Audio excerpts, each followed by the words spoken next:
There. That's all set. Is there anything else? If you just put this by Mrs. Corey's place. Yes, of course. What is it, Louise? The table looks so strange with only one place setting. Yes, it does look strange, doesn't it? Just a little while ago, it was so lively here in the mornings. Mr. Corey, full of jokes, Jamie getting ready for his classes. And Blaine? I wish Jamie had never met that girl. Oh, don't dwell on that, Louise. She changed this house from a happy home into what it is now. Shh. Mrs. Corey's coming. Good morning, Mrs. Corey. Good morning, Louise. Morning. Morning, madam. You're up early today. I couldn't sleep, so I tried to work in the studio. You should have let us know. Doesn't matter. This table is rather large for one person, don't you think? Yes, it is. Shall I remove some of the leaves after you finish with breakfast? Yes, I think so. There won't be anybody else eating at it except me. Will you be needing the car this morning, madam? No, Brooks. Mr. Corey will need you from now on. No, I beg your pardon, but Mr. Corey instructed me to be here for your services. Really? He won't be needing the car if he's living in the apartment over his office in the complex. Well, I won't be needing it either. Are you sure? I prefer to drive myself. You shouldn't drive when you take Amanda into town to a doctor's appointment. That's only one day every other week. Well, now that the weather's turned nice, you might like to be driven up along the bay. I don't think so, Louise. Brooks, does Mr. Corey have everything he needs? Yes, madam. I took some clothes and some other things he requested. Well, you better call him today and find out if he's forgotten anything. Mrs. Corey, may I serve you some sausages and shirred eggs? I'm not hungry, Louise. Well, wouldn't you at least like your coffee? Yes, all right. Brooks could saddle a lady for you if you like. Yes, I would like to take a ride before I go scoping. I'll ring you as soon as Lady's ready for you, madam. Thank you. Louise. Yes, Brooks. Shouldn't we tell Mrs. Corey that Mrs. Bancroft's been trying to find out why Mr. Corey left? Mrs. Bancroft has been here? Well, not exactly. Well, what are you talking about? She sent Vivian over yesterday. Vivian came over here to ask questions about Mr. Corey? I'm afraid so. What is Iris up to? Vivian said Mrs. Matthews told Mrs. Bancroft that Mr. Corey was no longer here.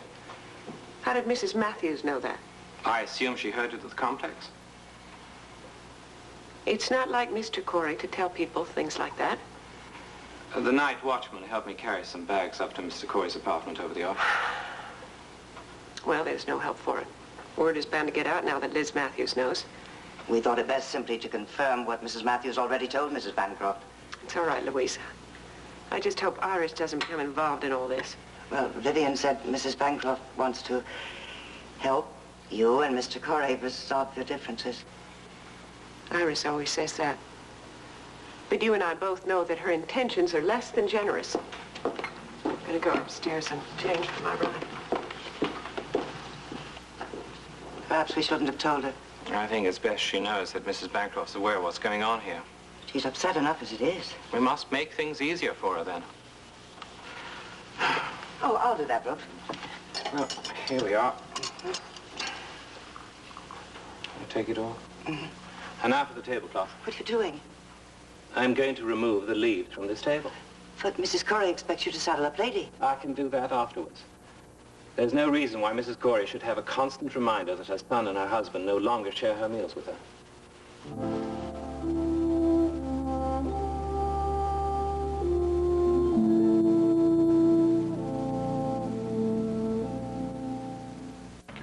You haven't eaten anything. No, all I need is coffee.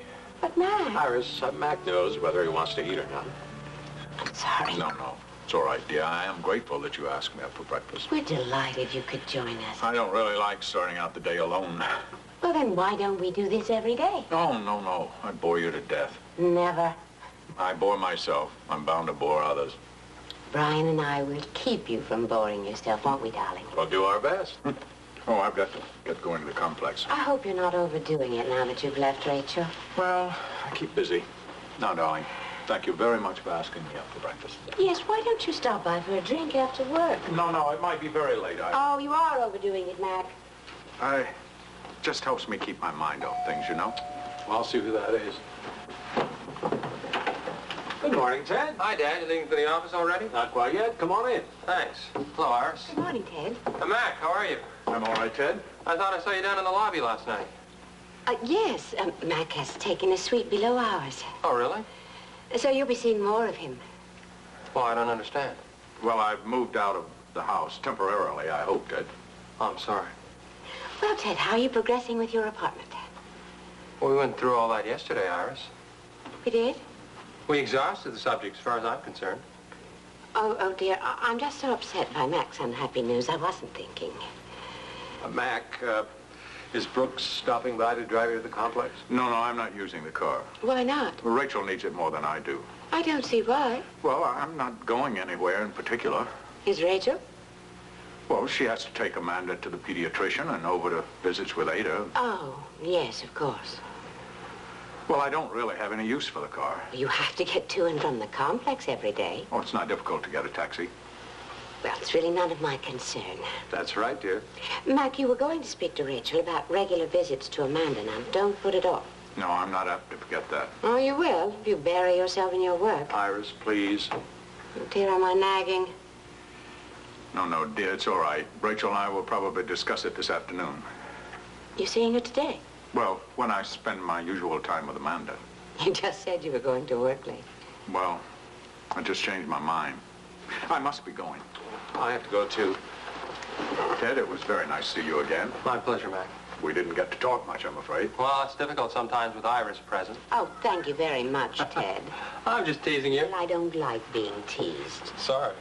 I'll see you tonight, dear. Yes, try to talk Mac into having dinner with us. Right. I'm really hoping that Rachel will ask me to stay and have dinner with her. Oh. Well, if Rachel disappoints you, you can always find refuge here. Thank you, Iris. Well, till later.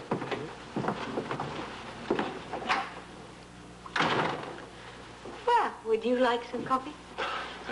Not till I know whose canary you've swallowed. I beg your pardon? Well, your mood certainly changed as soon as our daddies left. Did it really? You were quite fretful there for a while. Well, my moods tend to change. Yes, I realize that, but why this sudden shift? Just in good spirits, shall we say. Well, I've noticed your spirits tend to rise in direct proportion to the trouble other people have. What a dreadful thing to say. Oh, are you denying it? I get no pleasure from my friend's unhappiness. Sure could have fooled me. I don't find that amusing. Neither would I if I were one of those friends in trouble. If you're going to go on like this, you might just as well leave. Well, don't get huffy. How about that coffee you promised me? Help yourself. Never mind.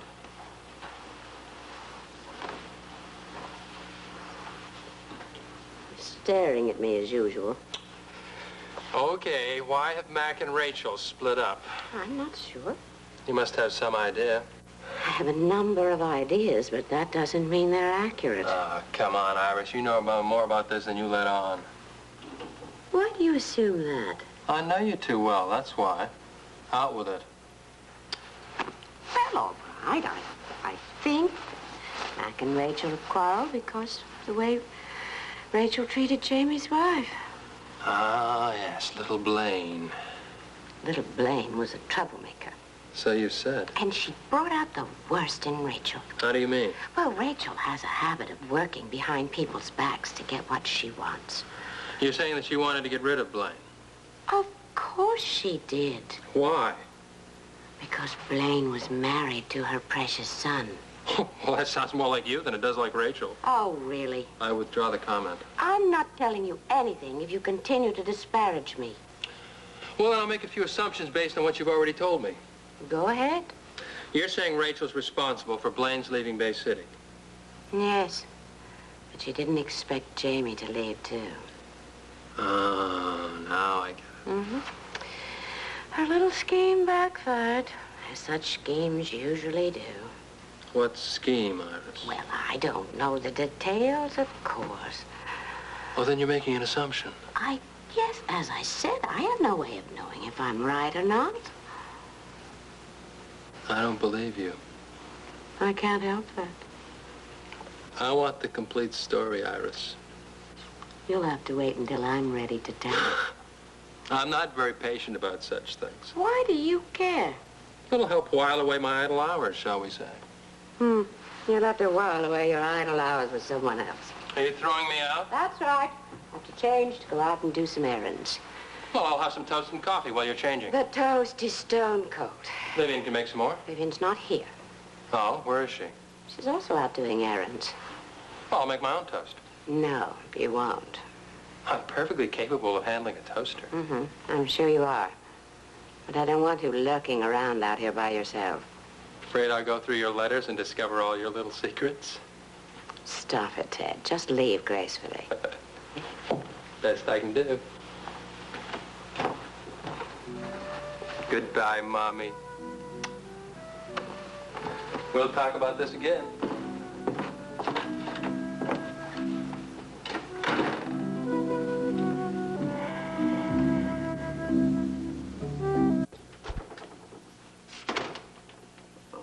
Why are you closing the door?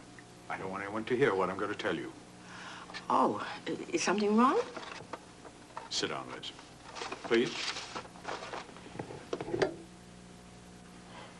You're being mysterious, Mac. Well, I'm trying to be tactful in broaching what is a very disagreeable subject. I don't understand you. I really shouldn't be surprised when you repeat things that you found out here to other people, but I always am. I don't know what you're talking about. Liz, why did you tell Iris I had moved out of my house and into the apartment above this office? Oh, That, yes. I'm waiting for an answer, Liz. I was concerned about you. Well, you didn't help matters any. And I knew Iris would be just as concerned about Yes, you. a little too concerned, I think. I'm sorry. I'm sorry if I made a mistake. Liz, don't you understand? I needed time to work through a personal problem. Now Iris is taking over my life. Well, you don't have to see Iris if you don't want to. She and Brian have talked me into taking a suite at the Bayview. Oh, well, she's just thinking of your comfort, Mac. And she's nagging at me to have dinner with them every day. Well, it's better than eating alone. Not necessarily. I have dinner every night all alone in that apartment all by myself. But Liz, we're not talking about you. Oh. I'm sorry. Pretty soon she's going to be in and out of my suite as if it were her own. Mac, Iris does those things because she loves you. I concede that. But I'd really prefer my own privacy to the obsessive attention that Iris showers on me, Liz. Well, you are very lucky. Now, Liz. People pay attention to you. Liz. Not everybody is that lucky. I go home every night to that apartment all by myself. Right? I sit, I have dinner all by myself. I wait for Susan or Alice to call. They are not going to call me because they have much more important things to do. I understand. I'm very sorry. Come on now. Please, I'm sorry, Liz. I shouldn't have brought it up. Now, don't worry. Sit down. Come on. There. Let's just forget the whole thing. It's all right now. It's all right. Don't you worry about it anymore. I can't stand it when you get angry with me. That's all. I'm not angry with you. You're not? No. I can't stay angry with you. I've got it all out of my system anyway. Now then. You go back to your business and I'll go to my meeting. Okay?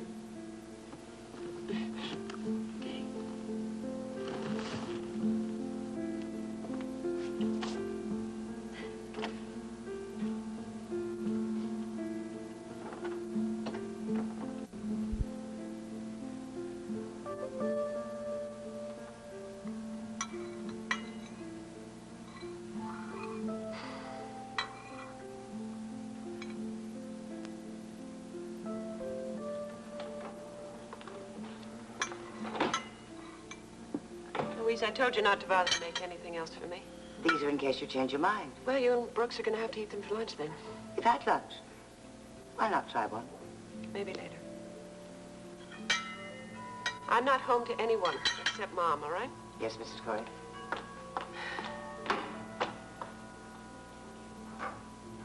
Bancroft. Oh, Wait, terrific. Mrs. Corey's not home. Rachel. I told Louise I didn't want to see anyone, Iris. Yes, she told me that. I tried, Mrs. Corey, but Don't I blame- couldn't keep her out. Don't blame Louise. I couldn't stay away knowing how heartbroken you must be. Oh, come on, Iris. You've come over here to gloat as usual. Well, that's most unfair of You you. sent Vivian over yesterday to find out if Mac had really left me. You misinterpret everything I do. Well, I'm usually proven right. You're wrong this time. We'll see, won't we? Don't go. I have nothing to talk to you about. Hear me out before you decide that. Come on, sit down and let's talk for a moment.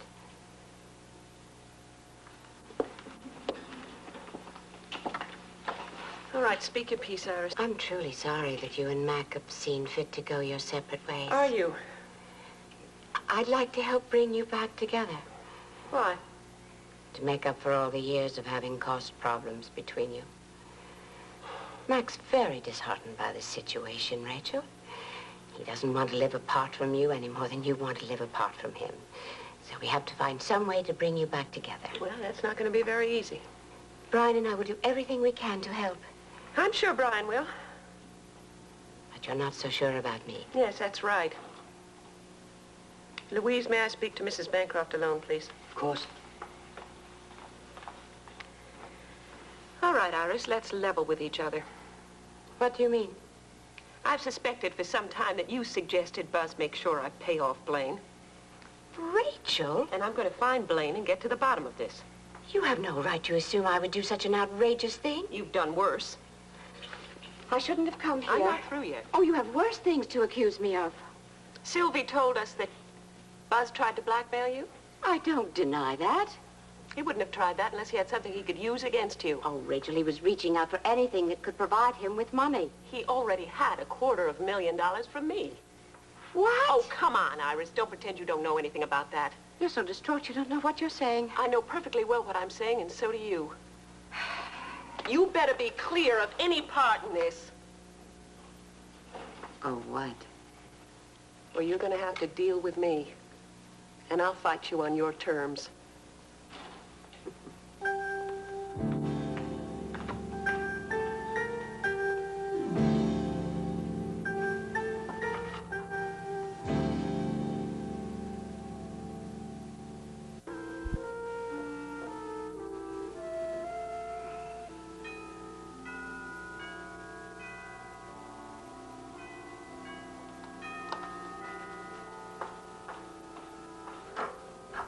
Mr. Bancroft, Hello, Louise.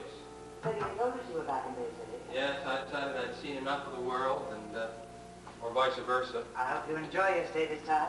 I'm planning to make it permanent. Well, your father must be pleased about that. I hope so, but I can never tell with Dad. He loves you very much. Yes, I think he does, but it's not always easy between us. Oh, I'm not blaming Dad for one moment, Louise. Perhaps things will be better now. Where are you living? I've taken an apartment in Laurel Court. I'm not familiar with that section. Oh, it's very nice. Nothing fancy, but it's quiet and convenient. Is the apartment furnished? No, I'm doing that myself, which is why I'm here. I don't understand. Well, I wanted to buy some sculpture and paintings from the Countess's gallery, but couldn't find anything I liked. Well, there are numerous lovely paintings in the gallery. Well, I thought perhaps Rachel would sell me something she's done. You'd have to talk to her about that. Was she home? Yes, in her studio working. Well, I'll talk to her there. Mrs. Corey prefers to receive her visitors here in the living room. Well, then would you tell her that I'm here, please? Of course. Please make yourself comfortable.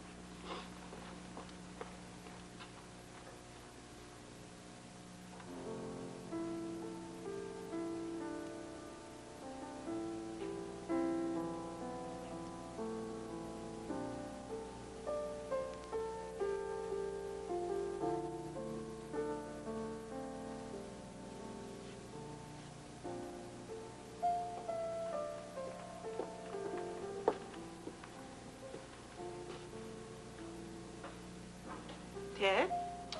Rachel, hi. Hi. I'm sorry if I took you away from your sculpting. It's all right. You don't mind my dropping by unexpectedly? No, it's okay. Sit down. Well, how have you been? Busy. And you? I'm okay. I had hoped that you and Mac would ask me over after I saw you at the anniversary party Iris threw for you. Well, it's been rather hectic around here since then. I did hear that Jamie and Blaine had left Bay City. Yes, that's right. I'm sorry. I was hoping to see more of Jamie and get to know his bride better. I really don't want to talk about it, Dad. I'm sorry. Louise tells me that you're interested in buying a piece of sculpture. Yes, do you have anything ready? Well, no, but I could have if you let me know what it is you're interested in. Well, I'm not really sure what would go best in my apartment. Are you interested in more than one piece? Depends on the rest of the furnishings, I suppose. Is it a furnished apartment? Well, I've ordered some drapes and some furniture. Is it a large space? Not really, but it has a good-sized living room. Good light? Yes, it faces out toward the east, so I get the morning sun. You're going to have lots of plants? Oh, I plan to get some. Louise could help you with that. Yeah, she could. Thank you for thinking of that. Well, why don't you let me know as soon as you have some furniture and plants, and then I'll see what I can do. Well, perhaps you could come and take a look at the apartment. No, I don't think so. Tell you what, I could throw a little party and you could look at it then. I'm not going to parties right now. Rachel, I know that you and Mac have separated. I'm merely suggesting a small gathering where you and your friends can talk about art and things like that. What kind of friends do you have in mind? I'll leave it up to you. I always enjoy seeing Elena and Dennis. Very well, I'll ask them. And Sylvie. Right. Oh, and I'm sure Iris and my father would like to be there. I don't want to see Iris. But I'd be happy to see your father. Well, then Iris is struck from the list. I'll get back to you about it. Good. I was hoping you'd show me what you're working on in your studio. Well, I'm afraid there isn't anything to see yet. But when I have a work in progress, I'll let you know. How soon will that be? Well, I don't know. Well, it won't take that much time. I don't have that much to occupy myself with, except the baby, of course. Okay, I'll remind you of it from time to time. Okay. Meanwhile, be happy in your work if you're not happy in other things. Thank you.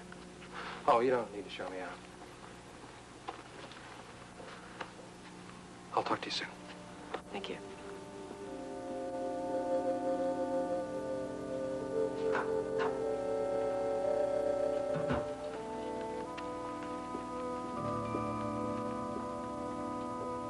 Woo! And the bottle. Woo! You're going to catch it. Aren't Could you I have through, the young bottle, do you lady? think? Aren't you Oh, through no. with that? Guess the squeaker's gone out. All dressed Oh. up in your pretty, pretty pink. Like that one. You're not Can I have interested the in this bottle? at all, are you? Oh, I don't think I can have the bottle. I Like guess the nice she's the bright hungriest orange. little... Can Here, I have how that? about getting a little... If I can have the bottle, then you can have your orange ball. No, you still want the bottle. She is lively tonight, though. Well, you know, I think I kept her so long in the studio with me today that she's a little overtired. The end of that. Well, now, No. shall I take her chair back into the nursery, do you think? No, you can leave it in the studio. I'll have her in the studio with me tomorrow. Well, do you think, Amanda, that you might be ready for bed? Oh, not yet, Louise. Oh, you have to have your dinner. Well, she can join me. Would you like that? Yeah.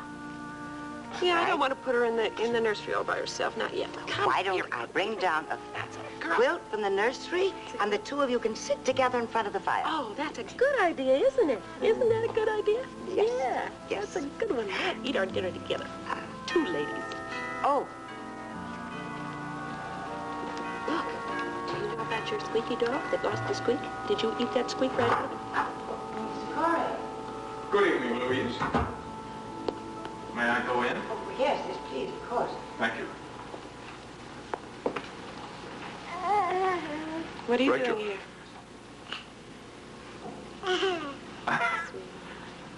I just came to spend some time with Amanda. You should have called first. Why? It's her bedtime. Oh, come on. We've kept her up much longer than this. It's just not convenient. What, you've got other plans for this evening? That's not the point. Well, what is the point? Louise, would you take Amanda before Mr. Corey gets her all upset? Here we go. Got everything, don't you? Yes. How could you say that about me to Louise? Say what? That I would upset Amanda. Amanda gets upset when people shout. I am not shouting. Well, you probably will in a moment. What is going on here, anyway? You can't walk out of this house and then expect to be welcomed back when you choose to visit. Are you saying I can't visit Amanda? I'm saying you have to clear it with me first. I don't see why that's necessary. Because that's the way I want it, that's why. You can't keep me from seeing my child. No. But I can put limits on the outlandish display of affection you indulge in. What is that supposed to mean? I won't have my daughter being turned into another Iris. Rachel. You have spoiled Iris. Yes, I guess I have.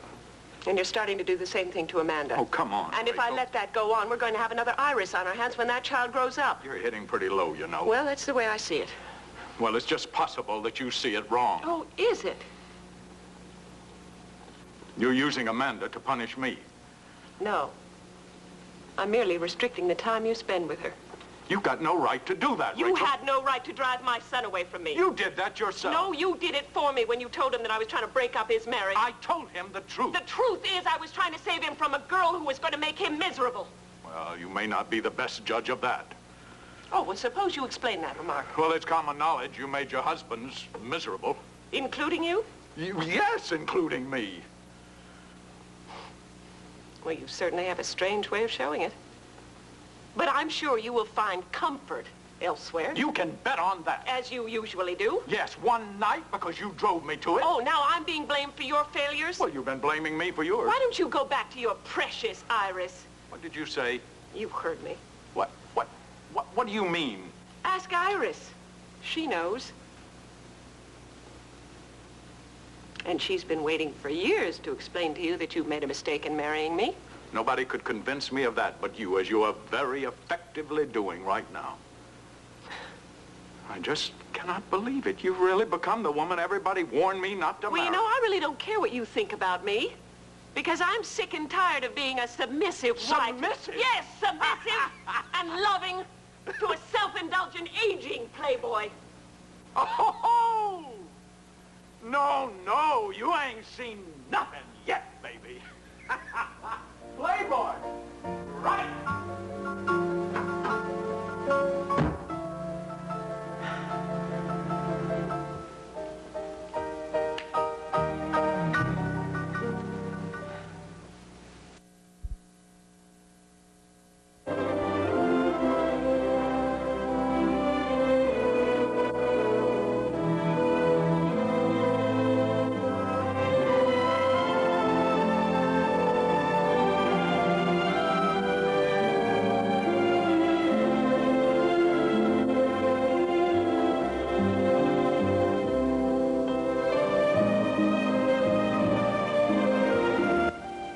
Tomorrow, Dracula's out to capture your body and steal your heart. See Dracula 79, the Dracula of secret dreams and one woman's revenge.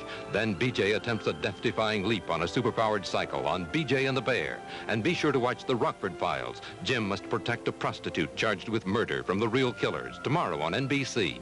Tonight, be sure to watch NBC Nightly News with John Chancellor and David Brinkley.